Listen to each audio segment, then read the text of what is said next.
In this video, we're going to take a look at traceroute. So traceroute is a command that displays the possible routes between different points on the internet. So we're going to take a look at tracing the route between our cloud server and yahoo.com. So first off, we'll go to our PopVis sandbox. We'll make it a little bit bigger just so that we can see all of the terminal.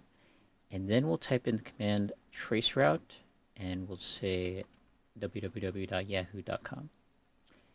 Now, again, we start off here at our cloud computer somewhere off in the cloud sky.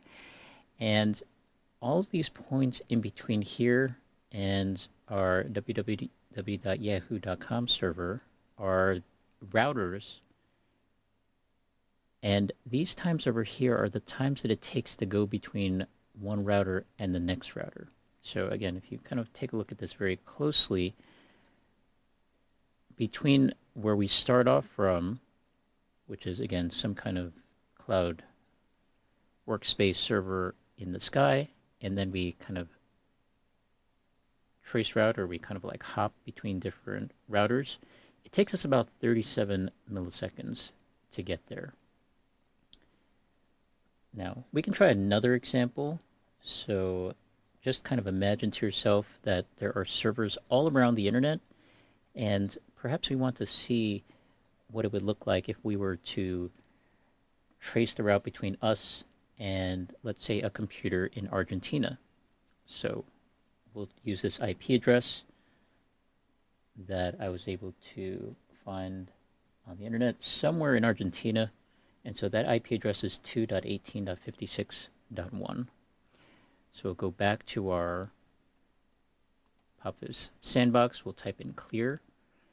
And now we're going to execute that command again, except this time we're going to use that IP address, 2.18.56.1, and we press enter here.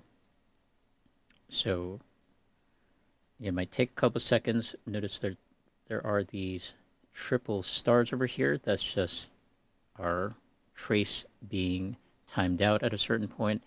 And you'll notice when it gets down here, it just kind of stopped on its own, which means that it just kind of timed out. Now, if you ever had to break out of that, you could just press Control-C in the terminal, and that would exit out of the traceroute command. So again, we start off over here. This is our cloud computer. And then if we notice down here, this is where it hits some server in Argentina.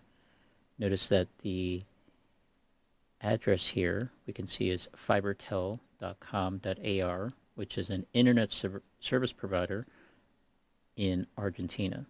Now, if we look again at how much time it takes us about 167 milliseconds to get between wherever in the cloud our server is to Argentina. Now, again, if you look even closer than that, you'll notice that there comes a certain point that we go from about 1 millisecond to about 169 milliseconds. That's a lot of time. And if we kind of look at our submarine map cable over here, you can kind of imagine to yourself that perhaps our server somewhere in the United States, let's say it's California, and again, if you look very closely, we have this SJC here, which might imply that it's somewhere in San Jose, California. Now again, we go from, let's say, Southern California. We kind of like hop all the way down here. We notice that there are a couple of different submarine cables that go between California and Argentina.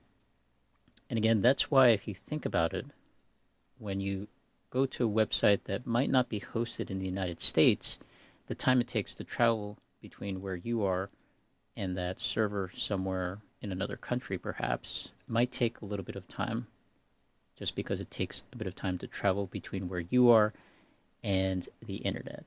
All right, I hope that helps, and I'll see you in the next video.